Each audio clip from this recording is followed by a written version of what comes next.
Hello நண்பா நண்பிகள், ரொம்ப நாள் ஆச்சு நம்மளை பார்த்து. இப்படி ரொம்ப மாதங்கள் ஆச்ச மாதிரி எனக்கு ஒரு ஃபீல். ஏன்னா இடையில தான் ஒரு வீடியோ போடலை. அதுவே எனக்கு ரொம்ப நாள் இழுத்த மாதிரி ஒரு இடையில வேறு மற்ற ஒர்க்காக போயிட்டேன். ஸோ அதனால் வீடியோ பண்ண டிலே ஆகி போச்சு.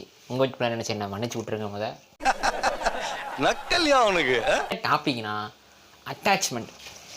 இந்த அட்டாச்மெண்ட்டுன்னு எடுத்துட்டாலே ஒருத்தங்கள்கிட்ட நீங்கள் ரொம்ப சார்ந்து இருக்கிறதுன்னு இருக்குல்ல. எப்படின்னா இப்போ நம்ம பேரண்ட்ஸ்க்கு நம்ம எப்படி இருக்கோம், அவங்க தான் நமக்கு எல்லாமே, அவங்க தான் நமக்கு உலகம் அப்படின்னு இருக்கோம்ல. சேம் இன்னும் அடுத்த ஸ்டேஜுக்கு போனால் ஒரு ரிலேஷன்ஷிப்பில், ஒரு ஃப்ரெண்ட்ஷிப்பில், ஒரு லவ்வில், ஒரு பாண்டிங்கில் இருக்கிறோம் அப்படின்ட்டு இருக்குல்ல. அதை ஸ்டேபிளாக இருக்க வரைக்கும் இட்ஸ் கரெக்ட், ஓகே. ஆனால் ஒரு சில நேரத்தில் ஓவர் அட்டாச்மெண்ட் உடம்புக்கு ஆகாத தம்பி அப்படின்ற சொல்கிற மாதிரி நம்ம பார்த்துருப்போம், கேள்வியும் பட்டிருப்போம். அப்படி சிமிலராக இருக்கிற ஒரு சில விஷயங்கள் கேட்கும்போது, அந்த இன்சிடென்ட் நடக்கும்போது ரொம்பவே கஷ்டமாக இருக்கலாம். நமக்கு என்னடா நம்ம இப்படி இருந்தோம் ஒருத்தங்களுக்கு, அவங்க நம்மளை மதிக்க கூட மாட்டுறாங்களே அப்படின்ற மாதிரி ஒரு ஃபீலாக இருக்கும்.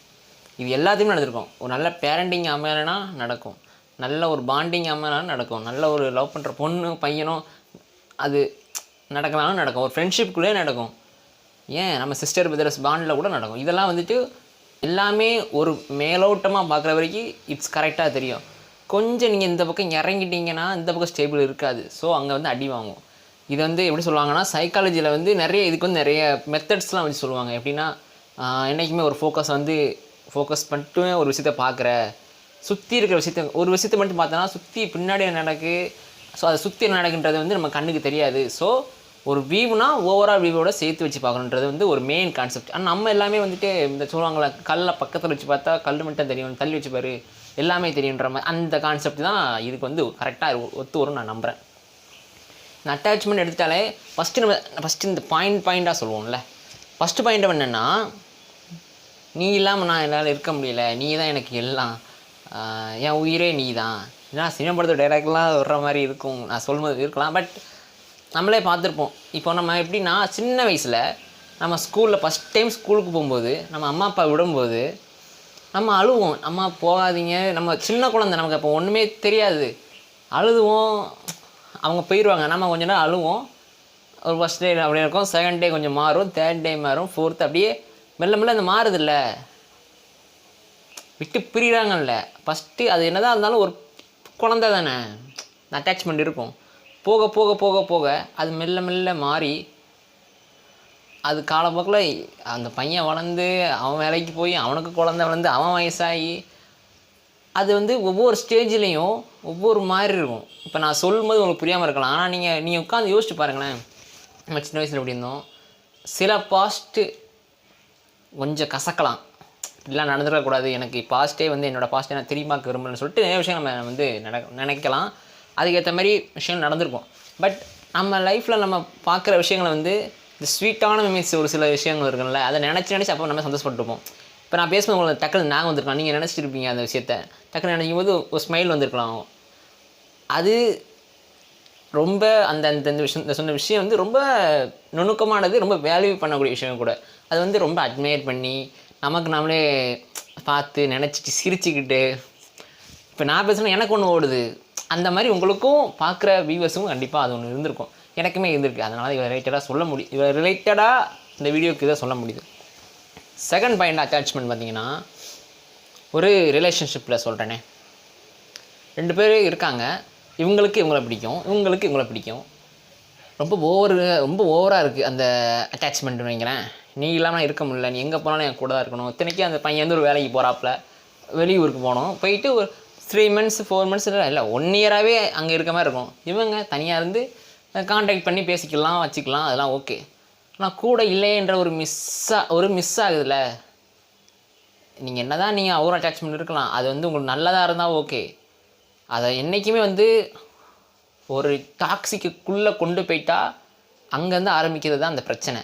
ஸோ அந்த விஷயங்கள் எல்லாமே இப்போ சந்தேகத்திலேயோ சண்டையிலையோ சில தப்பான முடிவுலையோ அது போயிடக்கூடாது. எந்த ஒரு விஷயத்துமே இருக்கட்டுமே, அது ஹெல்த்தியாக இருக்கிற வரைக்கும் இட்ஸ் குட். கொஞ்சம் அதோட டைரக்ஷனே மாறிட்டுனா டோட்டல் கொலாப்ஸ் ஆகிடும். ஸோ அதுவுமே இருக்குது. தேர்ட் ஸ்டெப் ஆஃப் அட்டாச்மெண்ட் வந்துட்டு இது வந்து ஒரு ஜென்ரலாக இப்போ தனியாக இருக்காங்கன்னு வச்சிங்களேன், அவங்களுக்கு அட்டாச்மெண்ட் நானே தேவையில்லை. எனக்கு பசிக்குன்னா நான் சாப்பிடுவேன். சரி, இப்போ தனியாக இருக்காங்கல்ல அவங்களுக்கு வந்து அட்டாச்மெண்ட் எப்படின்னா, இப்போ நான் வேலைக்கு போகிறேன், நான் ஒரு வீடு எடுத்திருக்கேன், நான் வேலைக்கு போகிறேன், சம்பாதிக்கிறேன், நான் சாப்பிட்றேன், என்ன இருந்துச்சுன்னா மற்றவங்களுக்கு ஷேர் பண்ணுவேன், மற்றவங்களுக்கு கொடுப்பேன். எனக்கு யாரும் தேவையில்லை, எனக்கு நான் மட்டும் போதும். My self attachment is the best option சொல்லுவாங்கல்ல. அந்த மாதிரி ஒரு சிலர் நான் பார்த்துருக்கேன். இந்த லாஸ்ட்டாக சொல்கிற நம்ம தேர்ட் பையிலேருந்து நானுமே பார்த்துருக்கேன், கூட நின்று பார்த்துருக்கேன். ஏன்னா அவங்க வந்து நம்ம என்ன தான் க்ளோஸ் ஆகிடலாம் நமக்கு ஆசை இருக்கும்னா அவங்க வந்து ஒரு லிமிட்டே நம்மகிட்ட வந்து ஒரு லிமிட் என்றைக்குமே இருக்கும். ஹெல்ப் பண்ண பாருங்களேன், ஃபஸ்ட்டு வந்து பண்ணுவாங்க, உங்களுக்காக பேசுவாங்க. ஆனால் அந்த ஓவர் அட்டாச்மெண்ட் மட்டும் இருக்கவே இருக்காது. ஆனால் உள்ளுக்குள்ளே ஏதாவது உங்களுக்கு வந்து உங்களுக்கு பிடிச்சிருக்கும், அதெல்லாம் இருக்கும். ஆனால் வெளியே காட்டுறது வந்து கிடையாது. அப்படி காட்டினா நம்ம ஓவர் அட்டாச்மெண்ட் ஆயிடுவோம், அப்புறம் இருக்கிறவங்க விட்டுட்டு போயிடுவாங்கன்னு ஒரு முன்னகட்டியே ப்ரீப்ரெடிஷன் பண்ணிடுவாங்க போல இருக்குது. கரெக்டாக பண்ணிடுறாங்க. நீங்கள் அப்படிப்பட்ட ஆளுகளே உங்கள் லைஃப்லேயுமே நீங்கள் பார்த்துருக்கலாம். அவங்களாம் பார்க்கும்போது நமக்கு வந்து கொஞ்சம் எப்படி இருக்குன்னா, அவங்களாம் யார் என்ன கூட நான் சொல்கிறேனே, எக்ஸாம்பிளுக்கு நான் கூட அப்படி தான் பார்த்துக்கங்களேன். யாருமே நம்ப மாட்டாங்கல்ல, ட்ரஸ்ட் இருக்கும், ஒரு லிமிட் அளவு தான் இருக்கும். ஓகே, ஓவர் அட்டாச்மெண்ட்னா ஓவர் செல்ஃபடி ஆகுங்க. ஸோ அதனால் அது வேணாம் அப்படின்னு ஒரு மைண்ட் செட் வந்து ஃபிக்ஸ் ஆகிரும். அதுக்காக அவங்க வந்து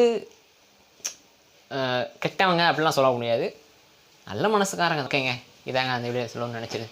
இந்த வீடியோ நான் சொல்ல வந்துட்டு ஒரு சிலது பாசிட்டிவாக தான் ஃபுல்லாக இருக்கும். நான் ரொம்ப டீட்டெயிலாக நெகட்டிவாக போக வேண்டாம்னு தான் கொஞ்சம் நம்ம நல்லதாகவே கொஞ்சம் பேசுவோமே. எந்தளவுக்கு நம்ம கிரிட்டிசிசம் பண்ணுறோம், கெட்டதெல்லாம் எடுத்து சொல்கிறோமோ, நல்ல விஷயங்களும் எடுத்து சொல்லியே ஆகணும். அதுவும் ரொம்ப ரொம்ப முக்கியமான விஷயம். ஏன்னா good thing make better days மட்டும் இல்லை, இயர்,